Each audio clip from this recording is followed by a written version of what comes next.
elvedaya bırakıyor. Tabi bu konuları sıkça yaşayınca kalp acıya alışıyor. Aslında gözlerime bakabilsen her şeyi anlatıyor. Yeteri kadar denemedik mi zaten, uzatmayalım, yürümüyor. Açılsın aramız, kopsun tüm bağlarımız. Silinsin artık hafızalardan adımız. Bir tesadüftü tanışmamız, aynı sebepten ayrılmamız. İnan imkansız buluşmamız. Sen yalnız, ben yalnız. Bir tesadüftü tanışmamız, aynı sebepten ayrılmamız. İnan imkansız buluşmamız. Sen yalnız, ben yalnız.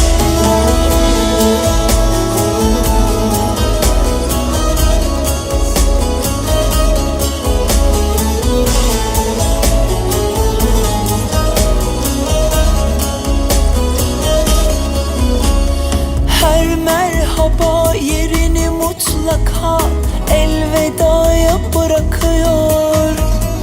Tabi bu konuları sıkça yaşayınca kalp acıya alışıyor. Aslında gözlerime bakabilsen her şeyi anlatıyor. Yeteri kadar denemedik mi zaten, uzatmayalım, yürümüyor.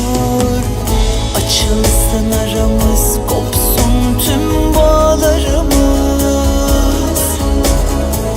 Silinsin artık hafızalardan adımız.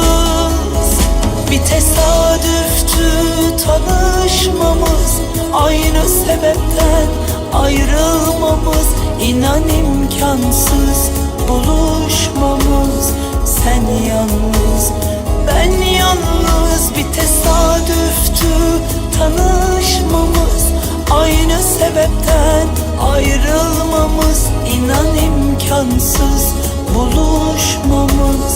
Sen yalnız, ben yalnız. Bir tesadüftü tanışmamız, aynı sebepten ayrılmamız.